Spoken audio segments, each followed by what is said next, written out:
Magandang araw sa inyong lahat.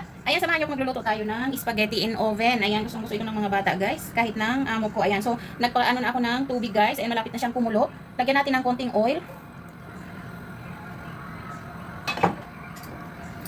Konting rock salt.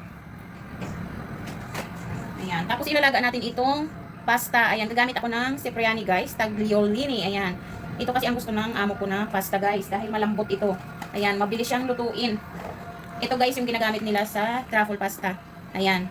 So ang ninipis niya, napakadali lang. Pero ang original na ginagamit na pasta guys sa spaghetti in oven ay itong spaghetti number 5. Ayan, any brand siya guys. Usually ito talaga ang ginagamit ko. Pero dahil ito ang gusto ng aking alaga, syempre ito ang gagamitin natin. So ilalagay ko siya bago pa kumulo ng gusto ang tubig dahil aapaw yan guys.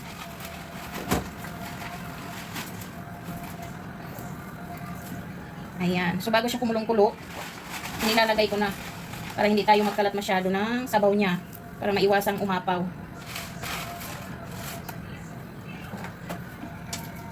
Ayan, so 1.5 box ang ginamit ko guys. Yun ang lutuin natin para magkasya sa kanilang lahat. Ayan, ang ingay-ingay na naman sa school guys. Para silang nagbebenta ng ng puto kutsinta.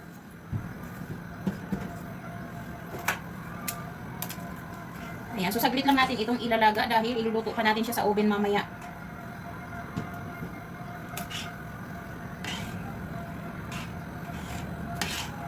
Parati ako nagluluto nito guys. Ngayon ko lang naalala na videohan siya kasi nga wala pa pala akong ganitong upload sa aking channel.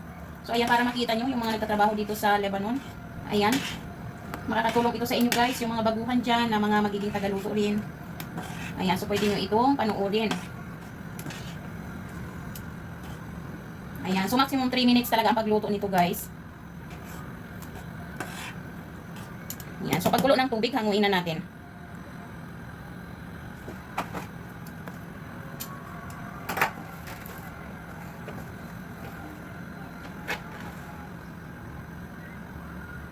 Ayan guys, kumukulo na siya. Ayan, so hindi ko siya i-eksaktuhin 3 minutes. Hanguin na natin at kailangan nating pabuhusan ng malamig na tubig guys. Ayan, syempre ilagay natin sa colander. Ayan, yung malaking salaan. Ayan, kailangan nyo siyang pabuhusan ng tubig guys para hindi siya ma-overcook. Kasi pag mainit na mainit pa yung pasta or any kind of noodles, ma-overcook siya kapag hindi nyo agad pinabuhusan ng malamig na tubig.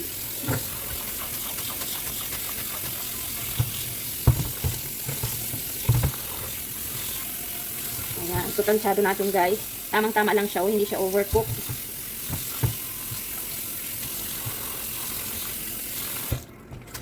Ayan, pagkatapos salain, lalagyan natin siya ng konting olive oil para hindi siya magdikit-dikit.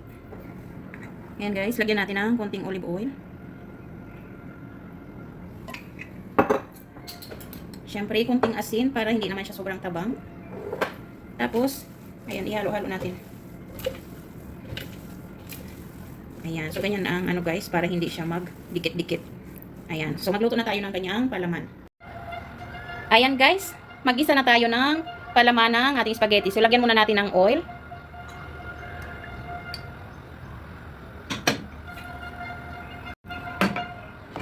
Ayan, ilagay natin yung onion. Ayan, 4 na piraso yan guys, medium size. Ayan, igisa muna natin.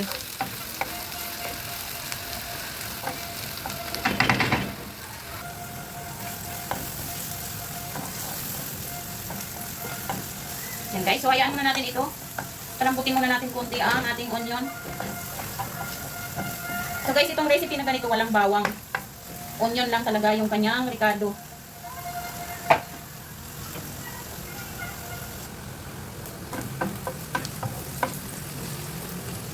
Ayan guys, okay na ito. Paluto na yung sibuyas natin. Ayan, habang ginigisa natin yung sibuyas, maglagay tayo ng pine nuts.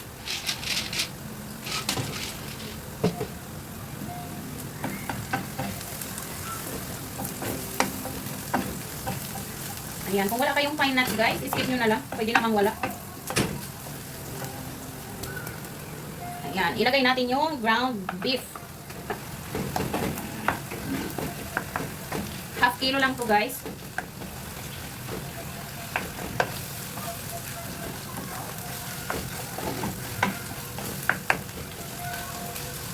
Ayan. So, sa half kilo na meat, lalagyan nyo siya ng 3 or 4 na onion.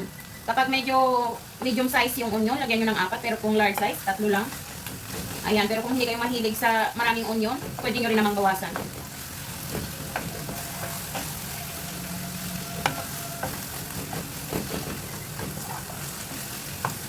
Ayan, habang ginigisa natin, pwede na natin lagyan ng spices.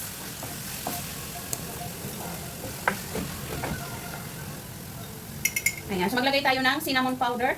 Para sa half kilong meat, maglalagay tayo ng 3 teaspoon cinnamon powder. Half teaspoon ng sweet pepper.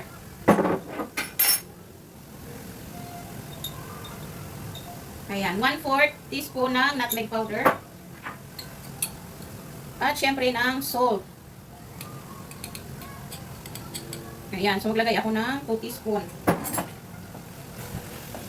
Ayan, syempre hindi pare-pareho ang ating pagpanlasa guys. So kayo na ang mag-adjust na gusto nyong timpla.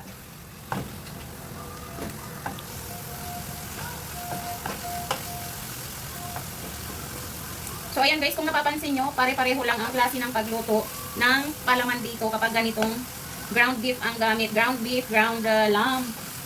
Pare-pareho yung procedure ng pagluluto. Pare-pareho yung spices. So hindi nawawala yung cinnamon, sweet pepper, nutmeg. Yung tatlong yun ang magkakasama palagi.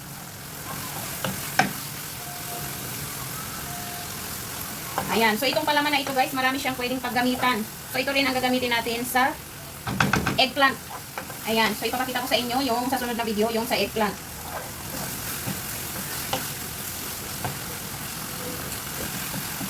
Ayan, so hayaan lang natin ng ilang minuto na maluto-luto yung meat. Tapos pwede na tayong mag-start.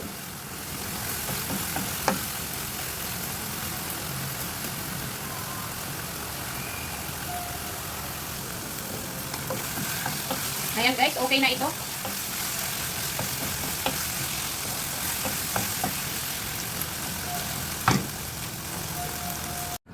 Ayan guys, ito naman yung ating tomato sauce. Magpakulo tayo ng 1 liter na tubig.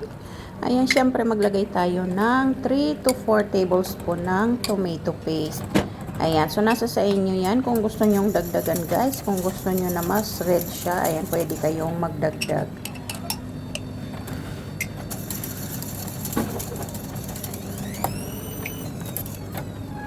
At syempre maglagay tayo ng 1 tablespoon na sugar, 2 teaspoon salt, 1/2 teaspoon black pepper. Ayan guys, yung salt guys, pwede nyong dagdagan. Syempre depende sa inyong panlasa. Pwedeng tama sa akin, matabang sa inyo. Ayan, so kayo na guys ang mag-adjust sa lasa ng alat niya. Ayan, so syempre tikman nyo muna kung okay na. Kung hindi pa sa panlasa nyo, pwede kayong magdagdag. Ayan, so hayaan lang muna natin na kumulo siya guys, na maluto-luto yung kanyang tomato paste.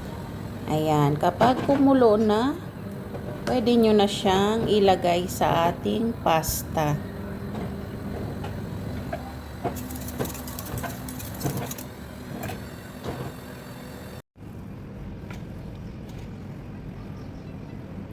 Ayan guys, maglagay na tayo.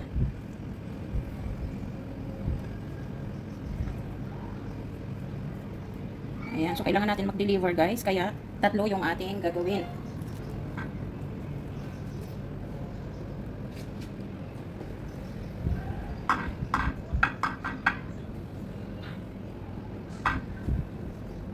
Ayan, pagkakasyahin natin ito sa 3 pamilya guys.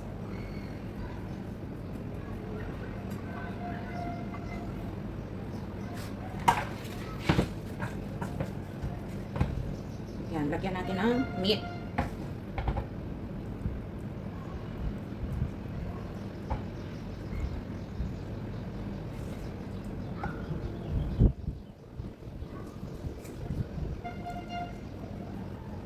Ayan guys, pag ganitong medyo malaki, nag-ubuo siya. Ayan, durugin nyo na lang.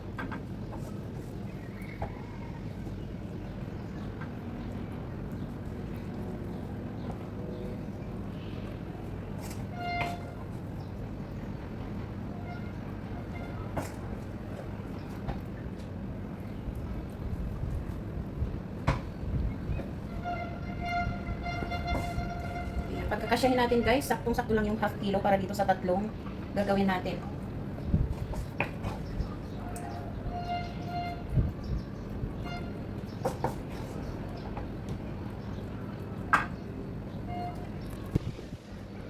Ayan, pagkatapos natin ilagay yung kanyang filling, ilalagay naman natin sa ibabaw yung pasta. Ayan, huwag masyadong marami guys. Yung saktong-sakto lang kasi maglalagay pa tayo ng sauce.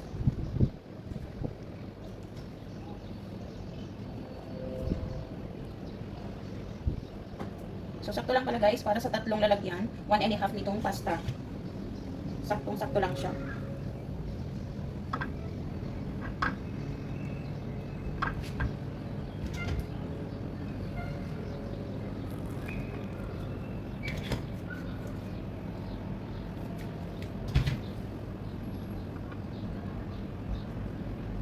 Ayan, so next maglalagay tayo ng tomato sauce.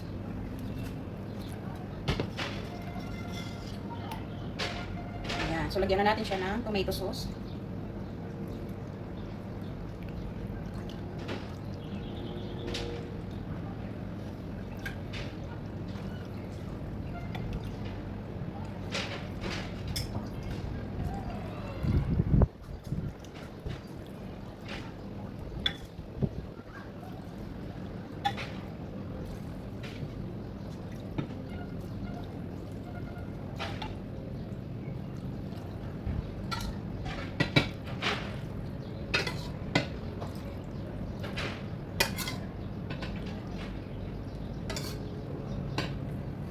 Ayan guys, iluto na natin.